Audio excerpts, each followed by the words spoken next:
from the research I've read, one of the contributing factors of burnout is unsustainable workload. And the thing about that is a lot of people are not just facing an unsustainable workload in their career, their workplace, their job. A lot of people, especially people who were socialized as or identify as women, are experiencing unsustainable workload like in the household, in parenting, in even like extended families or like elder care. It's like for a lot of people, it's not just one unsustainable workload, it's like a stack of unsustainable workloads. And so the thing about that is the clue of how you address that burnout factor is hidden within the factor itself, right? If the factor for burnout is unsustainable workload, what we need to do is we need to create a sustainable workload. Now, people hate it when I say this. They're like, no, it's not possible. But I think like we have to push back on that. If it's not possible, then we're all fucked. Yeah. So what I would say is like you have to prioritize.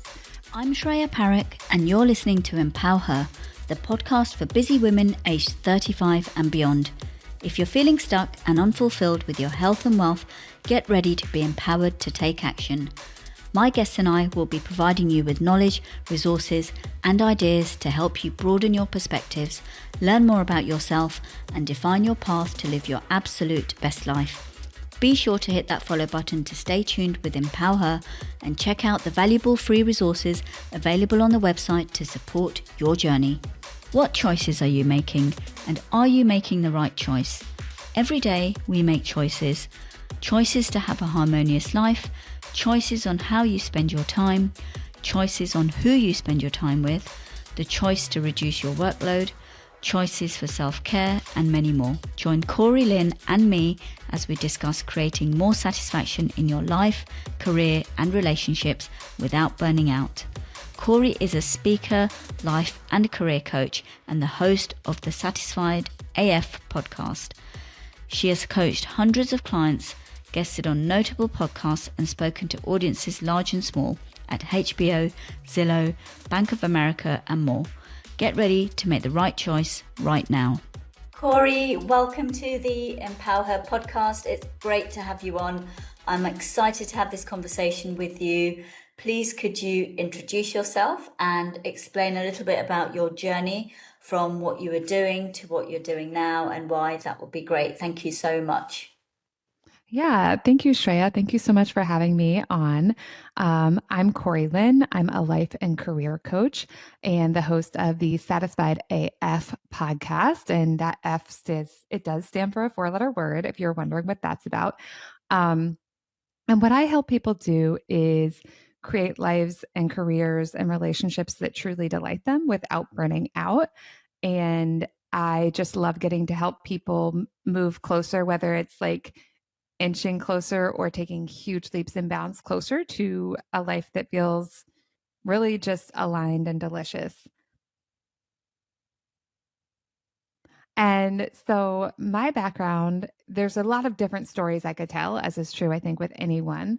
But one way to look at it is that I used to work in corporate tech and I had a lot of fun there, but I was always really curious about like the idea of having a day job and like when people didn't like that and kind of like Sunday scaries and, people hating their work week and being really interested in like what makes work meaningful, what even is a career, how do we have a good experience of one, like how do we earn a living in a way that feels good to us, because it is such a topic that people struggle with and complain about. I was really interested in that, even when I was working kind of more in that 9-to-5 world myself. And then I did decide to branch out and start my own business that was about helping people, kind of have a better experience, whatever that looks like for them. And for some of them, it looks like it did for me, which is like leaving a corporate setting, leaving an employee setting and starting your own business because maybe you don't want to work 40 hours a week. I didn't want to, and I don't do it now. Or maybe like working for yourself because you want to do work that feels more like aligned with your values. But it could also be like I work with a lot of clients who don't want to quit their job. They just want to have a better experience of their job. And so I help people with that too. And then sometimes people like hire me to like get a promotion and then we coach for a few sessions and they're like, actually, I want to get divorced or actually I want, to find a boyfriend. And so I support people with all that kind of stuff too. And I love it so much because I get to have like the realist, real conversations with people about the stuff that is most important to them. And that's so satisfying to me. And I just want to help my clients, my listeners, my audiences, as I also do speaking sometimes, have that experience too, where they have a life, a career, relationships, hobbies, and habits that feel so satisfying, almost like, is this my life? Kind of like that kind of quality. And I think it's possible for people. Yeah, it's really interesting you say that actually. I had a thought today which kind of related to LinkedIn because I was going to put a post out and it kind of relates to me in my life many years ago. And I was thinking, lots of people are working in jobs either they love or hate. And some people want to get out for whatever reason. And they can't because they rely on that income, and they've got too much going on in their lives. So how do you get through that and really try and move on with your life to get to that next stage? Because some people are stuck, financially, and in the, mentally, perhaps physically, in lots of different ways. Yeah. So, one thing I like to help people with is I like to help people embrace a sense of choice. So, when we feel stuck, when we perceive ourselves to be stuck, when we perceive ourselves to be stuck, that's very stressful on the system and it's very disempowering. It's very like it can kind of get us into this like pit of despair place where we feel like we have no choices and no power. And I just think that leeches the joy out of people's lives, frankly, and makes bad situations feel worse. It makes neutral situations feel bad.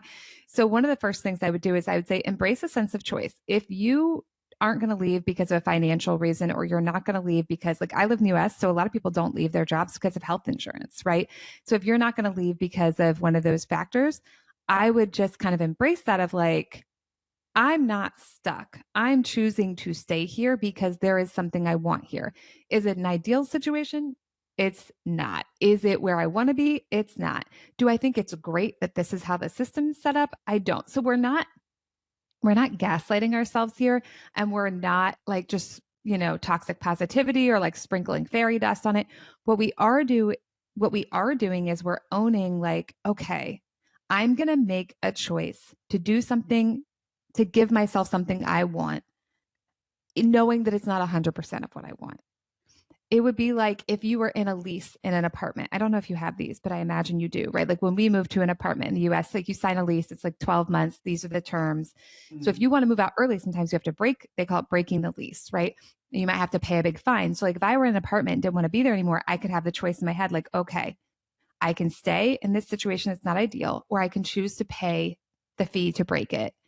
And like, it's just like, which one of these do I prefer, even if I don't really like either of them? But Yeah. what that does is it returns a sense of, I think, power and choice and control, but also a sense of dignity, a sense of like being like having a say in your own life that I think is so important. And so, like, when I have clients who do this, I'm like, okay, if we're going to stay, let's be like, wow, I'm so awesome for staying and taking care of myself in this way.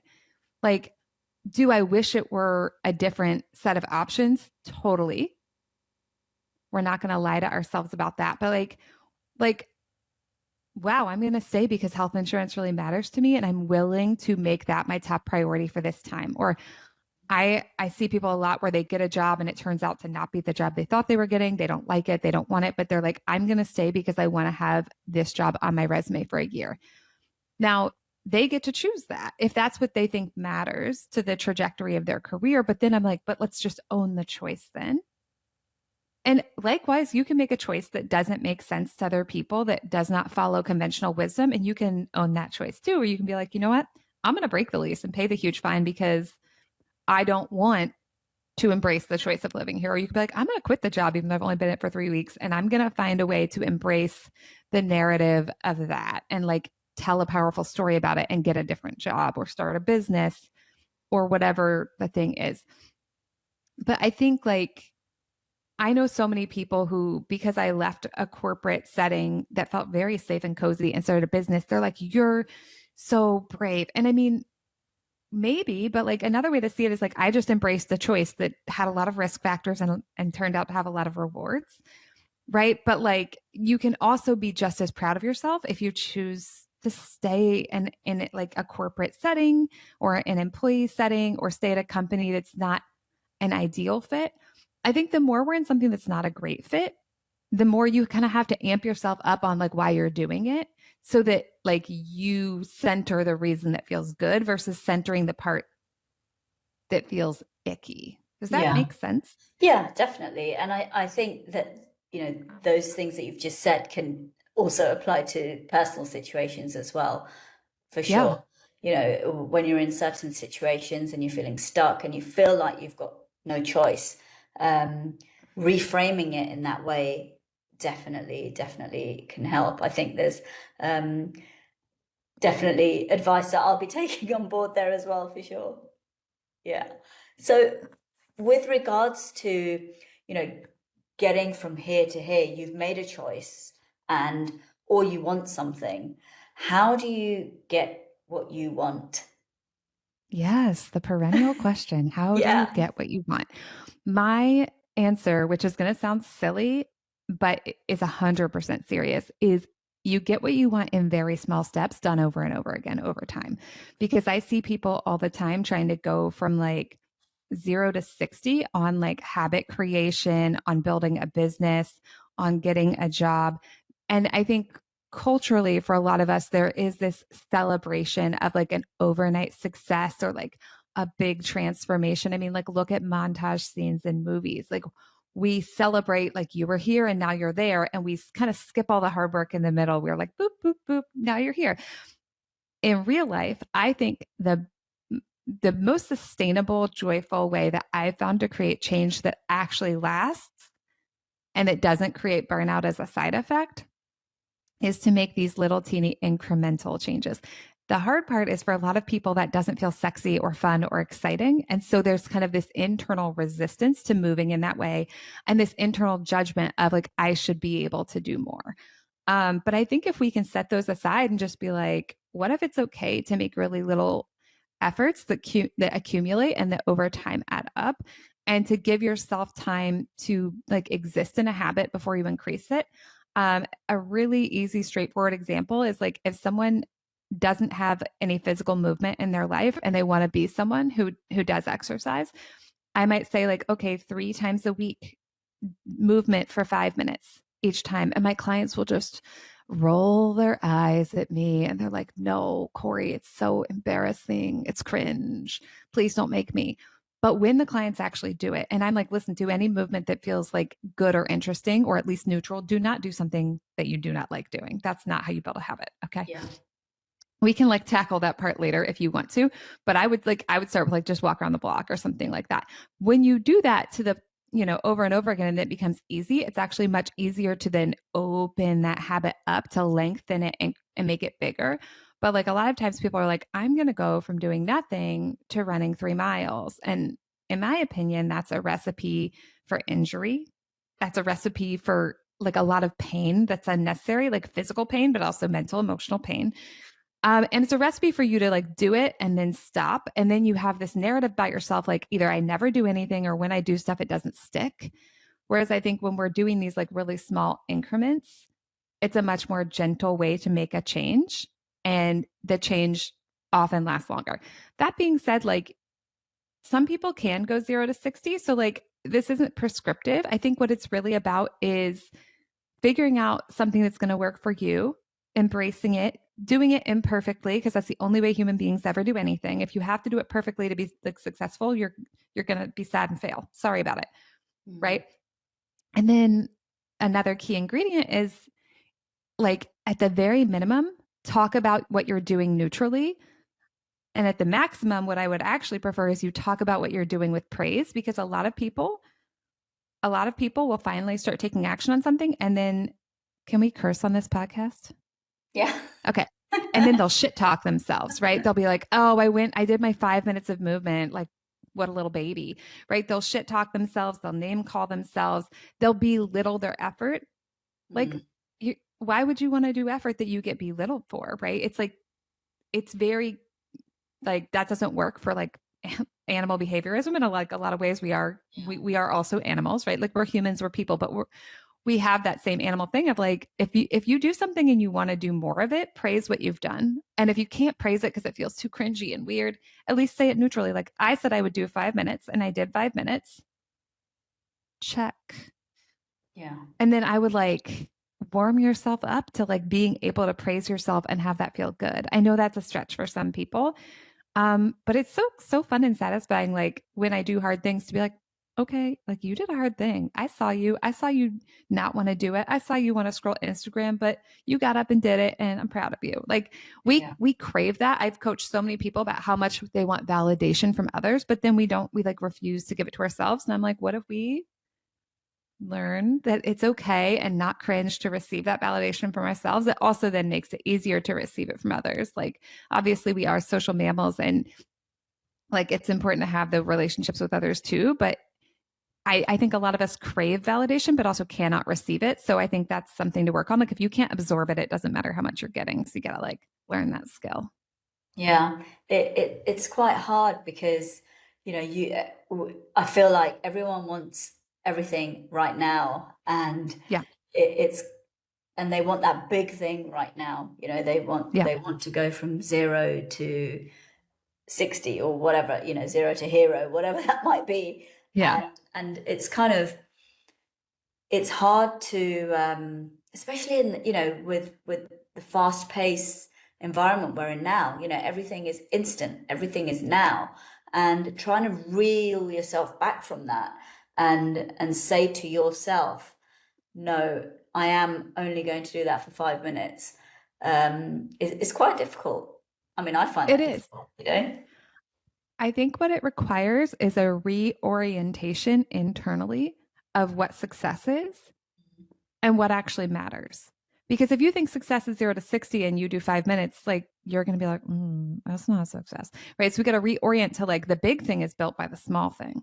And then I think there's the other piece of realizing that like, there is so much stuff we can get on demand. Like, I could turn on Netflix and be watching Bridgerton, right? But what you have to remember is it took them time to make Bridgerton, though, right? Like, what's available on demand for consumption is not the same as for creation, for building. So if you want to watch Bridgerton, I mean, I really enjoy living in a time when I can just turn my TV on and there's like all these, I love TV. So like, there's all these things available for me. But as a person who creates and consumes, I have to remember that like, those are not the same. It takes longer to cook the salmon than it does to eat the salmon. Like, and like, from when the salmon arrives to eating it, like, that's a short timeline. But like, to make the salmon, I mean, I'm glad I can just go to a grocery store and get the salmon. I think the reality is like, we actually can, a lot of us operate on super short timelines as compared to like people, our ancestors, people who existed like decades, hundreds, thousands of years ago. Um, but again, I think we have to reorient what success looks like and what matters in order to use what's available to us. Does that Mm. make sense? Yeah, yeah, Yeah. absolutely. So, I mean, how do you kind of incorporate all this if you're super busy and, without kind of the burnout piece as well? Because, um, as an example, me, I feel like I'm constantly busy. I forget, I don't get time to think. With the kids, family, social life, friends, cooking, cleaning, I don't know, the list goes on and on and on, and obviously work. Yeah. How do you kind of manage all of that? And obviously thinking about burnout, because we mentioned that, well, you mentioned that earlier as well. Yeah. So from the research I've read, one of the contributing factors of burnout is unsustainable workload. And the thing about that is a lot of people are not just facing an unsustainable workload in their career, their workplace, their job. A lot of people, especially people who were socialized as or identify as women are experiencing unsustainable workload, like in the household, in parenting, in even like extended families or like elder care, and also maybe in friendships and then in our relationship. Like it's like for a lot of people, it's not just one unsustainable workload, it's like a stack of unsustainable workloads. And so the thing about that is the clue of how you address that burnout factor is hidden within the factor itself, right? If the factor for burnout is unsustainable workload, what we need to do is we need to create a sustainable workload. Now, people hate it when I say this. They're like, no, it's not possible. But I think like we have to push back on that. If it's not possible, then we're all fucked. And I just personally, I don't like that. So I'm not going with that answer. Yeah. So what I would say is like you have to prioritize and you have to have limits. And here's what's so magical about limits. You already have limits. But for most people, the limits that they already have are at the very edge of their capacity or even a little bit past, right? So to compare this, like to put this in a metaphorical perspective, let's like pretend it's money. It would be like spending all the money in your bank account every month and then also putting $500 on a credit card. Now, we both know one, a lot of people do that. And I have no judgment whatsoever. I'm just saying it's not going to add up to wealth over time. It's going to add up to debt over time. Mm-hmm. We know people do that, but also we both know that, like I just said, is not going to work out in the long haul. And yet we expect that to work for some reason with our energy, our time, our attention. And so the way I think about it is, you know, we have to find things we can cut. Like in a budget, it would be like things to not purchase, but with time, energy, etc., it's what can I get someone else to do? What can I do later? What can I do less well? People really hate that one. A lot of my clients are like super high achievers, and I love that. And I honestly have been one too at many points in my life, but not everything needs to be done to 105%. Right? Not like some things are pass fail. So figuring out which things are and then not doing them to 100% because they don't need to be done that well can give us time back. Right? So it's like what can be done worse, what can be done by someone else, what can be done later, and what can actually be not done at all. And yeah, I'll be honest, sometimes this does mean making really hard choices between two things you love and value, knowing that you actually cannot do both of them. And when you do both of them, you're putting that $500 on your personal energy credit card, and the bill's going to come due and we're racking up debt. And in this metaphor, I think the debt, once it gets racked up enough, is burnout, right? So to say it a different way, we have to stop pretending we can do everything. And we, instead of waiting until we're at capacity to start saying no, I would just scoot it up a little bit. And the cool thing about that is like you're probably already having to say no, but if we can just do that a little bit more and a little bit sooner, then we're going to begin to carve out time. Now, the blocker for a lot of people is that they feel guilty when they do this. So this is where we have to, again, learn to define success differently. If I were coaching you on your job and you were too busy in your workday, I would say like, okay, I only want you to schedule 80% of your workday and I want you to leave 20% for emergencies, oh shit moments, things like that. And then I would see how you were doing. And if you still felt too busy, we'd be like scaling back. Let's do 70, let's do 60. And so it's like for a lot of us, we only feel comfortable setting limits when we are so maxed out. It's like so clear we couldn't do more. So we just have to move that comfort because that's how we actually find out what our sustainable capacity is versus our unsustainable, like I will pay for this later capacity. And when we can be in that sustainable capacity, like it doesn't mean we do it perfectly. Some weeks we're like, okay, I'm going to do this work after my kids go to bed or whatever.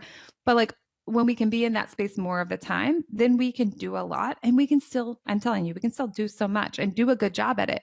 But some things will need to be cut. Like it's a math problem. Some things need to be cut or it's not going to work. Yeah. But I've coached a lot of people and pretty much all the time, there are some things that can be cut. And especially like given, like I know not everyone's on socials, but given how much time most people are on socials, like it's funny, we'll be like, I don't have any time. And they'll be like, okay, but how many hours were you on Instagram? And they're like, I don't want to talk about that. Right. Yeah. And again, it's like, it's also all up to each person. Like if you're like, actually, I want to choose to be on Instagram. Like, okay, I have no personal judgment about it. But you probably, we probably do have some ability and some choice to be able to prioritize if we want to, and we're willing to do that work. And it is work. Yeah. I guess it's, like you said with the whole social media thing, I'm not, I go on it, I'm on it, I'm not going to judge, but you need to figure out where are you wasting your time? Because if you keep saying I haven't got any time, you need to figure out, am I wasting time? That's one thing, I suppose. And if you're wasting, 2 hours on Instagram and it's, nothing to do with your work and you're just scrolling for the sake of it, then maybe you can cut that back to half an hour or an hour. But, it's hard because the algorithm, it just makes you keep scrolling and scrolling. That's what it's built Yeah. for. So, yeah. Yeah. But like, I totally understand what you mean, like about wasting time.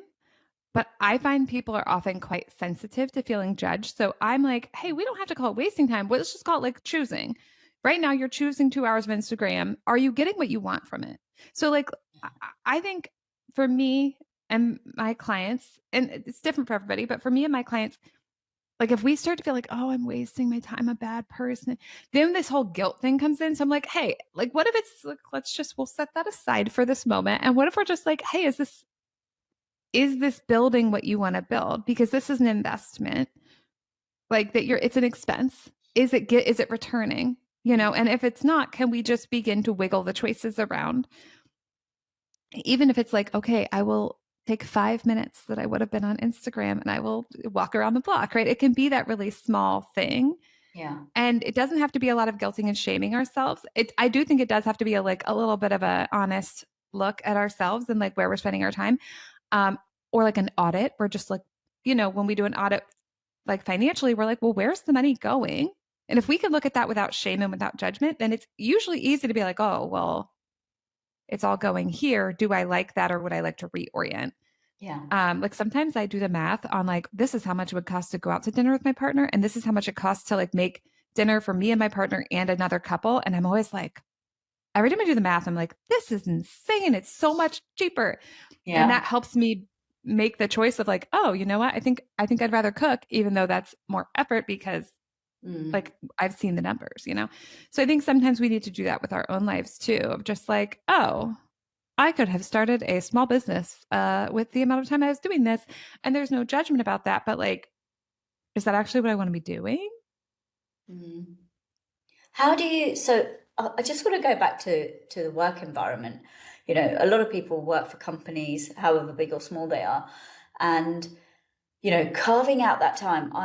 I come across a lot of people, and me included. I used to do this myself, where your day is just jam packed. You talked about, you know, 80% of the time you're working, and then the other 20% you've got there, room for errors and things like that. But how do you actually manage that? Because if you're constantly inundated with phone calls, messages from your manager, and this and that, and phone call and meeting after meeting, how can you kind of contain that and leave that 20%, 30% that you need to, just think or do other stuff that you need to do? Yeah. And then that also leads me on to um, women in particular. Me again as an example, I'd work a set number of hours and then I'd come home, do the parent stuff, and then go back onto my laptop to finish Yeah. off work or to do extra work. Now, Yeah. personally, um, a lot of women I know do that, but I don't know if that's the right thing to do, to be honest. Get back onto work. Um, I don't know. I think there should be some limits and boundaries there. Yeah. So I did a talk about burnout recently, and this is something I talked about, which is that, it's great when there are regulations and laws and company culture to protect us from overworking, but they're not always in place. And I'm not trying to wait for them all to be in place for us to feel better. So sometimes I do think it's useful to know how to take that into your own hands, even if we're like, you shouldn't have to, right? Do I think it's okay and fair that like you have to set, like not you, but like all the yous have to like set these limits and learn how to set boundaries and learn how to have difficult conversations? I don't. I think it would be really cool if that wasn't required. But at this current point in time, for a lot of us, it comes down to the individual level. And I think another piece to realize here is that for a lot of us, we have internalized a socialization of overworking and high achievement. So even when people work in cultures and organizations or in countries where there are these like legal or cultural limits about like what's expected, a lot of people still overwork because they have this internal guilt and pressure of like, did I do enough? Am I okay? Am I safe? I do think like I think it should be solved at the level of like culture and regulations. And also I think we need the skills too. And we need the ability to be able to think we did a good job, even if we didn't give that 110% and overdraft our, time or emotional or mental bank account. But then like the nuts and bolts of it is it looks like saying, to your manager, hey, I have these 10 items on my plate for this week.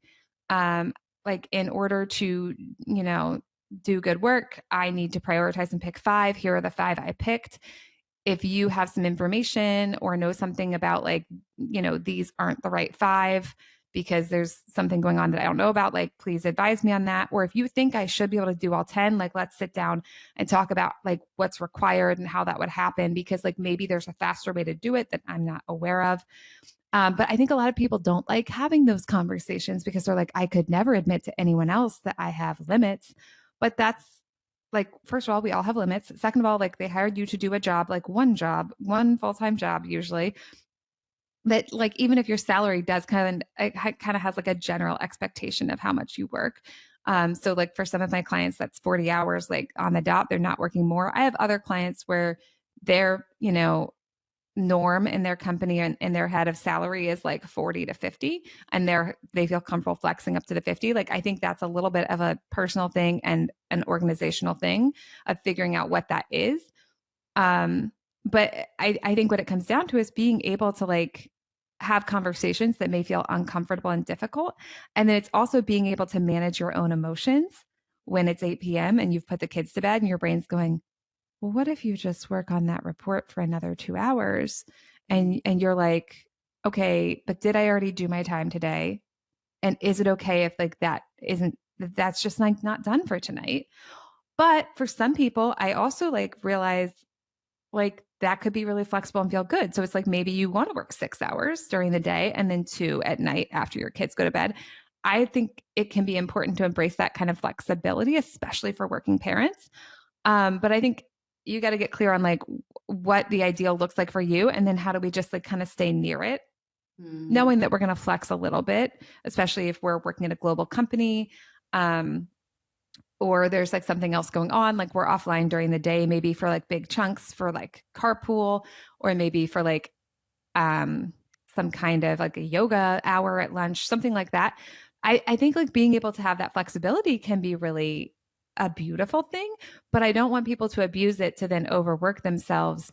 Like that's not the vibe, y'all. Let's not do that. But you got to be able to tolerate the sensation of like, I did some work, there will be some more work to do later. Yeah. And for a lot of us, we don't have that ability to handle the emotional discomfort. Yeah. And to believe we're doing enough. Yeah. Unless we've like bled. Yeah. Yeah. And I think a lot of it comes from fear as well, fear of being judged, the fear of being fired, and the fear of not getting the promotion because there's other people that are getting promoted because they're doing extra hours, hence they're doing more work, and that's being seen. I mean, there's lots of things around that as well. But there's always also lots of people working more hours and doing less work. So I think that's important to keep in mind too, is like, if you want to be an overachiever, like, listen, me too. I love to overachieve, but I like to be like powerful and then stop and rest. So I think that can be embraced as well. Like you don't necessarily have to work more hours than XYZ overworker, and you may get more done. Also, sometimes when you like limit and you don't overwork and you're like in this place of like working sustainably, you also can get more work done in less time because you have like full battery capacity. When you're overworking and overworking and overworking all the time, like sometimes you can't get as much done, but so people work more when I'm like, maybe you should actually work less and recharge and then find a way to work sustainably. And then you can actually perform really well without over efforting. Going on to the topic of work-life balance then, because that's where this kind of nicely fits in, talking about balancing your work and obviously your life, whatever it is that you do in your life. Do you actually think there is such a thing as work-life balance? That's the first thing. And if you do, or even if you don't, how can you achieve a sense of balance in your life with work and other things that you want to do, whether that's, meeting with friends or self-care. Self-care, I think, is, I know it's a bit of a buzzword and people are kind of like, oh yeah, self-care again. Um, but it's so important to have some kind of self-care. It's so important. So I think if you're trying to balance an unsustainable workload at work and an unsustainable workload in your home life or in another area, even if you manage to balance them in that they're like equal, I don't think it's going to feel good or create that work-life balance sort of idea. Like it's not going to make you feel like, harmonious balance. It's just going to feel like, wow, I have two unsustainable workloads and I feel like I'm being run ragged all the time. So I think that's like maybe part of what's sometimes missing from the work-life balance conversation is that balance isn't necessarily helpful if both of the things being balanced are too heavy for you, right? Like if it were weights, that would be an injury probably. If both of the weights are too heavy, even if you can manage to like lift two of them, it's like not going to help you out. So I think like when it comes to work-life balance, and I've also like heard sometimes people talk about the phrase work-life harmony, which I think can also be an interesting frame. I think the idea of harmony might be more useful than balance because balance just means like they're like the same size, but if they're both too much, again, like that's and harmony, I think is more like what would harmony look like for you and then how much work and how much life can fit in and it still be feeling harmonious versus feeling like either too little stimulus and stimulation or too much stimulus and stimulation. And I think for a lot of people, that does mean like what I was talking about before, like prioritizing and saying no to some things. And then part of the balance of that is balancing like, oh, my human brain wants to be able to do more than I actually can. And so part of balance sometimes, or part of harmony sometimes, is disappointment of like, I don't actually have enough hours to do all of these 28 things, but I can pick 14 and then also feel like, you know? Mm. And then as far as like self-care, I do think so I think there are two things, right? What some people refer to as self-care, I think I would call like pleasure activities. And then there are other things that can sometimes be referred to as self-care that I think are like more in the care, right? Like going to therapy or like eating food that makes your body feel good or getting movement, not because diet culture bullshit, but because like it, can really help your mental, emotional, and physical well-being to get some movement. There's a lot of studies that support that. I feel more mentally, emotionally, and physically energized when I get some movement regularly. So like those kind of things. And I think a lot of like what we see as self-care on like Instagram, a lot of that is actually pleasure activities. But don't get me wrong, I'm not saying we shouldn't do pleasure activities. I'm a huge fan of pleasure activities, the same way I'm a huge fan of praise. Like pleasure makes our life feel good. And when our life feels good, we're like, right. And we're like, I like being here and things are okay. Yeah. But I think sometimes we overwork and then we just try to like cram a lot of pleasure activities to kind of make it feel okay. And in my experience, that does not work. So I do think like creating more room for pleasure and space to be with it, but we probably also are going to have to like snip out some of that workload in order to actually like feel good in our lives. And then I think the care things, a lot of that is like, here's the thing that I don't actually want to do, that part of me is really fucking annoyed about, but I know future me is going to feel better because I'm doing it. So I'm going to do it. And I think it's limited how many of those you can do also. Like if we try to make that unsustainably large workload, then that's not going to work either. So with everything, right, it's like scaling back to what's sustainable. If you have a habit change you want to do, doing it in small increments, acknowledging yourself if that's all that's available, praising yourself if that can feel good for you. And yeah, like dotting your life with like as much pleasure as you can fit in and have it still feel harmonious. That's the Yeah. recipe.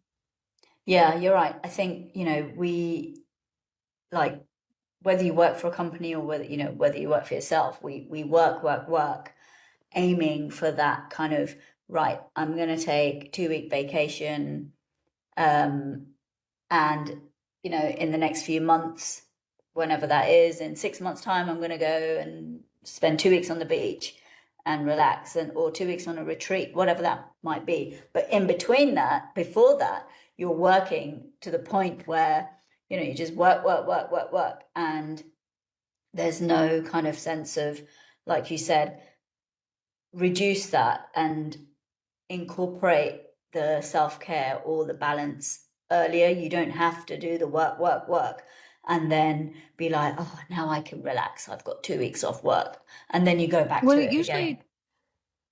usually doesn't work anyways. When people are No. really used to overworking, then they try to go sit on a beach. It's Yeah. like you fantasize about sitting on a beach for 6 months. You get to the beach, you sit there for 5 minutes, you're like, this is amazing. You have one margarita, and your brain's like, I don't know how to do this.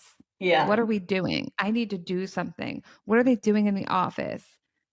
Is Kevin going to mess up my PowerPoint while I'm gone? Like, so it's like anything you want to be able to do, I would practice more often. Like when we put off rest and relaxation and pleasure for like 2 weeks once a year, we don't have any skill at it, Yeah. right? Which it's like silly that you would need skill to like relax. But I think for a lot, like, I think it's a lot of stuff humans know how to do is habitual. So like that's where you adding in those like micro practices can be really helpful. Like how could you have a 5 minute vacation every day this week? Yeah. What would that be like? Maybe we just like light a candle and we're like, this candle smells good. Maybe that's like the 5 minute vacation. Maybe it's a 30-second vacation, Yeah. but kind of incorporating more of what you crave like into your regular life instead of like waiting for a special occasion Mm. because Yeah. most of your life is your regular life. Yeah. Yeah. I like that. Creating 5 minute vacations in your life. I like the way Yeah. you put that. Please begin doing that and then report back and let me know like Yeah. how it's going and what changes in your life when you do that because some things will change when you start to shift your priorities like that. Yeah. I think I'm going to say that to myself actually, instead of saying, right, I'm going to take a 5 minute, what break, or I'm going to actually say I'm taking a 5 minute vacation and I do love it. that. Yeah. I think what you'll notice too is you'll choose different things.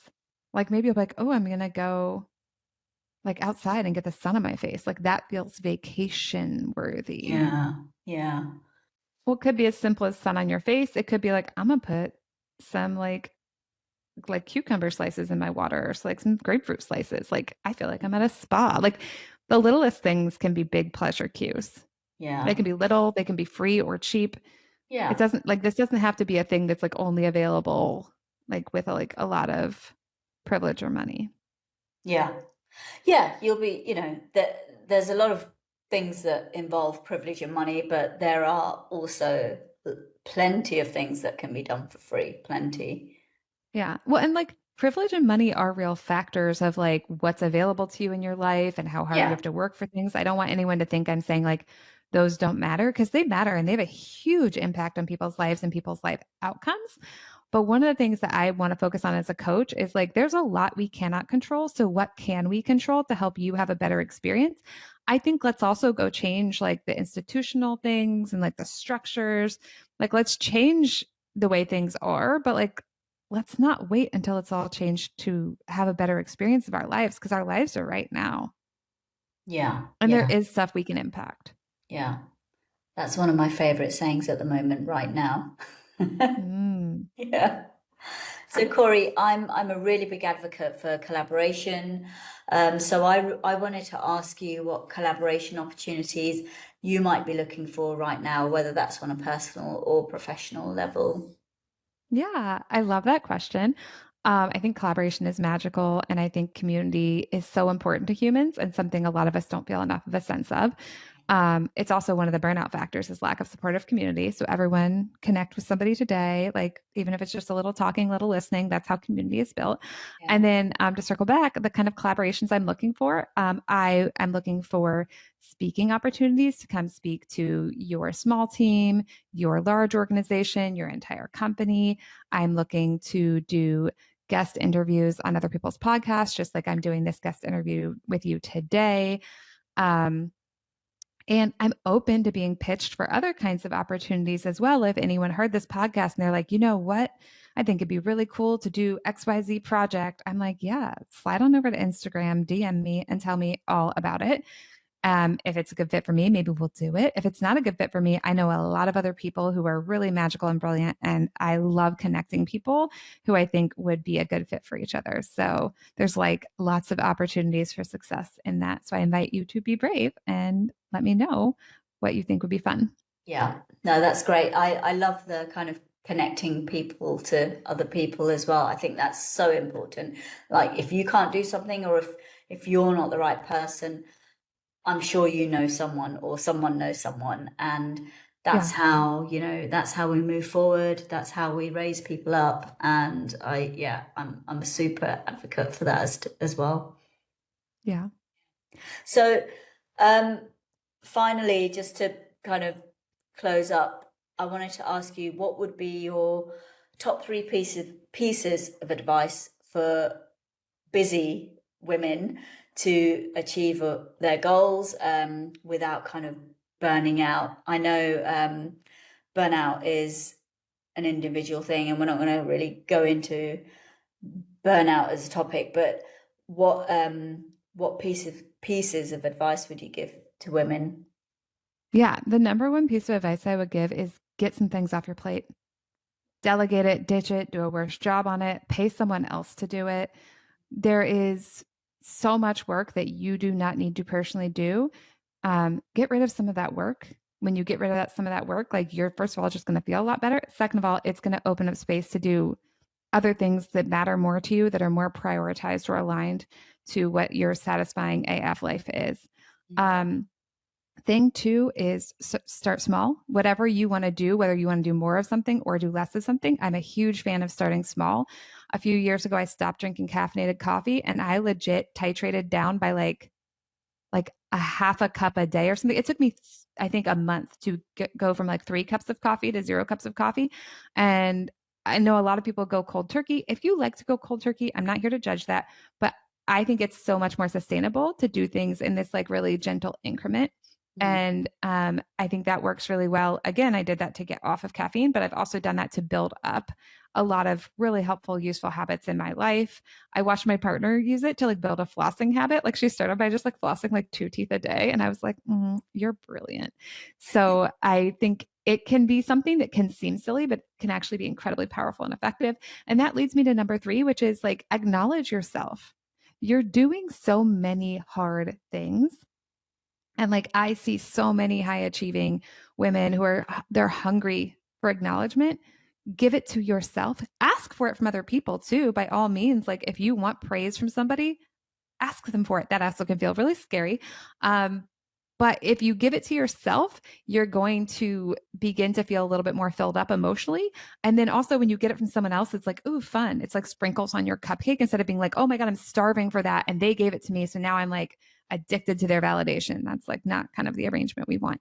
Mm. So yeah. So to review, like do less, pick some things to just get off your plate. If you want to make a change, try doing it in really small steps. But in combo with that, you have to three, acknowledge yourself often and praise yourself if that feels comfortable, because that is how you create a positive associative connection with that effort, which is what will then fuel you to keep going. Even on days when you're like, I don't really want to do my physical therapy activities. Yeah. You mentioning the word physical therapy, that is one of the hardest things I find to do actually, when the physical therapist gives you these exercises and you just think, oh my God, there is no way I've got time for this. Yeah. And listen, like what I was also going to say is like, I'm talking as someone who has personally and also helped, dozens, if not hundreds, possibly thousands of other people. Like build and sustain habits. And I used to be that person who I had the time, but I was just like, I'm not doing this physical therapy. I just didn't want to. I was like, that seems like work. I'm not doing it. And now I do my physical therapy 3 to 5 times a week. I do a ton of them. I'm honestly impressed with myself. And I was able to do that using exactly the skills and tools I talked about on today's podcast of, get rid of some other things, start small. Like if I've taken a break from physical therapy, when I come back, I'm like, I'll just do 1 move today. I'll just do 2 moves, and it ramps back up. And then I praise myself. I treat myself like I am a toddler who just pooped in the potty for the first time. I'm like, look at you. You did it. You didn't have to. You chose to. You're awesome. Yeah. Kori, thank you so much for being on the Empower Her podcast. It's been fantastic to have you on. Thank you. Thank you so much for having me. This has been such a delightful conversation, and I know it's really going to help people if they apply the things we talked about. And also, as a special gift for all of your listeners, I have shared a PDF of my Satisfied AF audit, which will help you walk through each area of your life, like what's working, what's not working, and where you want to make changes. This will help you figure out what you want to get off your plate. It's going to help you figure out what habits you want to set up. And it's also like everyone who does it says it just makes them feel really good. That's fantastic. Thank you. I'll put all the details in the show notes, obviously. Thank you so much, Kori. It's been great. Thank you. Thank you so much for having me, Shreya. Have a great day. Thanks for tuning in to Empower Her. I hope today's episode has left you feeling inspired and motivated to make a positive difference in your world. Please follow the podcast and share it with anyone who will find it helpful. Until next time, keep striving for positive change and greatness for all women.